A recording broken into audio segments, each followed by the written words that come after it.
Assalamualaikum warahmatullahi wabarakatuh. Selamat pagi teman-teman. Di sini saya akan menyampaikan materi mengenai prinsip-prinsip pembelajaran IPS MISD. Sebelum kita memulai pembelajaran, kita lihat agenda kita hari ini yang akan kita laksanakan, yaitu yang pertama perkenalan, yang kedua adalah penyampaian materi, yang ketiga adalah penutup. Baiklah, kita memasuki agenda yang pertama, yaitu perkenalan. Perkenalkan, nama saya Rizka Dwi Kartikasari dari kelas PGMI 5D. Sebelum memasuki ke materi hari ini, kita lihat dulu untuk peta konsep hari ini. Topik yang akan kita bahas yaitu prinsip-prinsip dasar pembelajaran IPS MISD.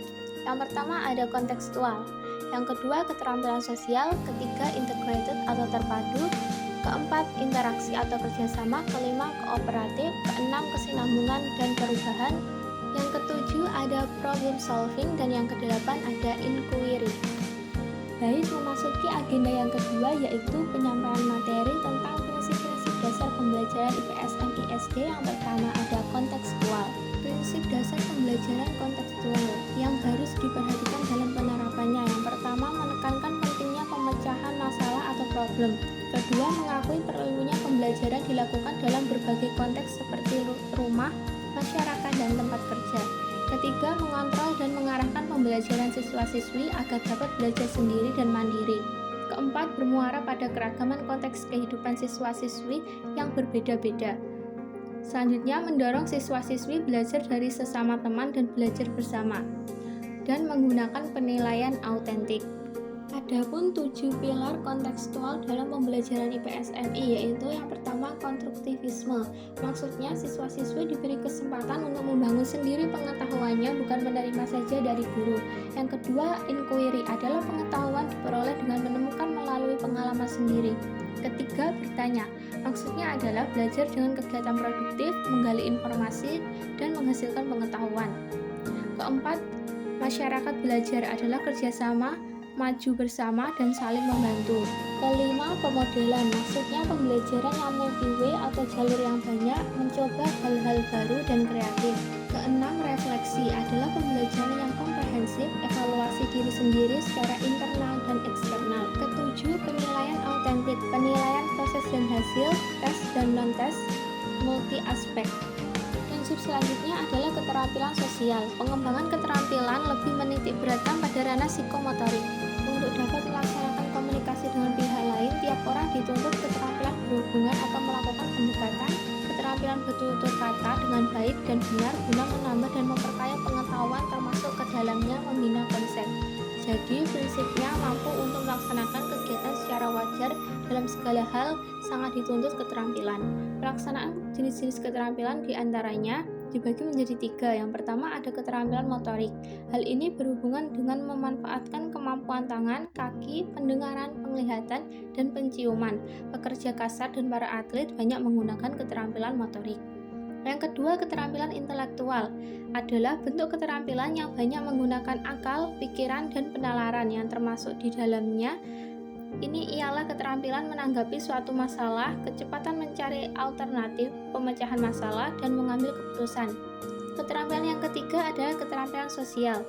Jenis keterampilan ini meliputi keterampilan bekerja sama, bergotong royong, tolong-menolong, dan sebagainya. Pada pembelajaran IPS, pengembangan keterampilan sosial ini dapat dilaksanakan melalui tugas mengikuti kegiatan bakti sosial, bergotong royong, melaksanakan pekerjaan misalnya membersihkan saluran pembuangan air. Prinsip selanjutnya adalah integrated atau terpadu. Istilah integrated identik dengan integrasi atau keterpaduan. Dalam pembelajaran IPS dapat dilakukan berdasarkan topik yang terkait, misalnya kegiatan ekonomi penduduk. Dalam hal ini ditinjau dari persebaran dan kondisi fisik geografis yang tercakup dalam disiplin geografi. Prinsip selanjutnya yaitu interaksi atau kerjasama. Interaksi merupakan hubungan timbal balik antara individu dengan individu, individu dengan kelompok, dan kelompok dengan kelompok. Timbulnya interaksi disebabkan oleh dorongan saling membutuhkan dalam memenuhi kebutuhan hidup sehari-hari, baik itu kepuasan, ingin diperhatikan, dan ingin mendapat kasih sayang. Kerjasama saling menuntut berkompromi atas keinginan pribadi bagi kepentingan kelompok. Kerjasama sering berkaitan dengan pembagian kerja kelompok yang sering disebut gotong royong. Prinsip selanjutnya yaitu kooperatif. Sistem pembelajaran gotong royong atau cooperative learning merupakan sistem pembelajaran yang memberi kesempatan kepada anak didik untuk bekerja sama dengan sesama siswa-siswi dalam tugas-tugas yang terstruktur. Pembelajaran kooperatif dikenal dengan pembelajaran secara berkelompok. Adapun teknik pembelajaran kooperatif di sini dibagi menjadi dua, yaitu ada Jigsaw dan Student Teams Achievement Division atau STAD. Yang pertama ada teknik pembelajaran kooperatif tipe Jigsaw. Langkah-langkahnya, siswa dibagi berkelompok dengan anggota 4-6 siswa. Ini termasuk kelompok awal. Yang kedua, setiap anggota bertanggung jawab untuk mempelajari bagian tertentu dari tugas atau masalah yang diberikan. Ketiga, anggota kelompok yang mendapat tugas sama berkumpul dan berdiskusi tentang topik tersebut, termasuk dalam kelompok ahli. Kelompok ahli kembali ke kelompok awal untuk menerangkan hasil diskusi kepada anggota kelompok secara bergilir. Kelima, guru menunjuk salah satu kelompok untuk melaporkan hasil diskusinya dan dilengkapi oleh kelompok lain, dan seterusnya sampai masalah diskusi selesai. Terakhir, klarifikasi guru. Teknik yang kedua adalah teknik pembelajaran kooperatif tipe Student Teams Achievement Division atau STAD atau STAD. Langkah-langkahnya, siswa dikelompokkan dengan anggota 4-5 orang. Yang pertama, heterogen atau campuran. Kedua, anggota tim menggunakan lembar kegiatan atau perangkat tugas yang lain. Ketiga, setiap anggota saling membantu memahami bahan pelajaran.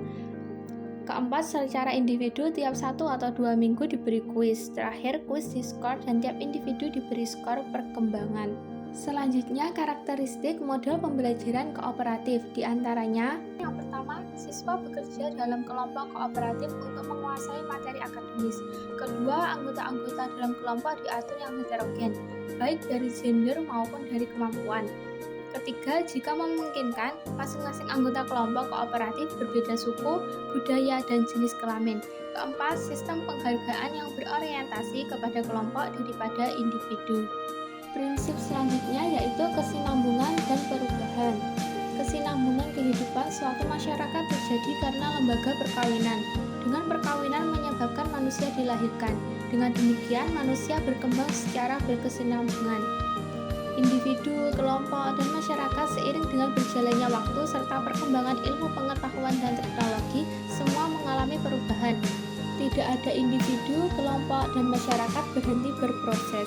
Perubahan sosial biasanya terjadi disebabkan oleh politik, ekonomi, ataupun kemajuan teknologi dengan skala perubahan relatif berbeda-beda tiap masyarakat. Prinsip selanjutnya yaitu problem solving atau pembelajaran berbasis masalah. Pembelajaran berbasis masalah adalah melibatkan siswa-siswi meneliti informasi yang spesifik untuk sampai pada kesimpulan yang belum ditetapkan sebelumnya. Dalam pendekatan berbasis problem atau masalah, peserta diminta untuk yang pertama, menarik pengetahuan dari satu wilayah disiplin ilmu tertentu. Kedua, menggunakan pengetahuannya sendiri secara tepat. Ketiga, menerapkan pengetahuan ini dalam serangkaian tantangan. Keempat, mereaksi secara tepat terhadap problem yang muncul. Kelima, mencapai solusi yang telah dipertimbangkan dengan berdasar kepada alasan yang dibenarkan. Prinsip selanjutnya yaitu inquiry. Inquiry diartikan sebagai pertanyaan, penyelidikan, penelitian, atau pengungkapan suatu persoalan dalam mencari jawaban atas suatu persoalan. Tujuan inquiry adalah merangsang kemauan dan kemampuan bertanya, menyelidiki, meneliti, untuk mengembangkan berpikir kritis dalam mencari alternatif pemecahan dalam suatu masalah atau persoalan. Model ini mengajar siswa-siswi untuk bekerja di dalam kelompoknya untuk menginvestigasi topik-topik yang kompleks.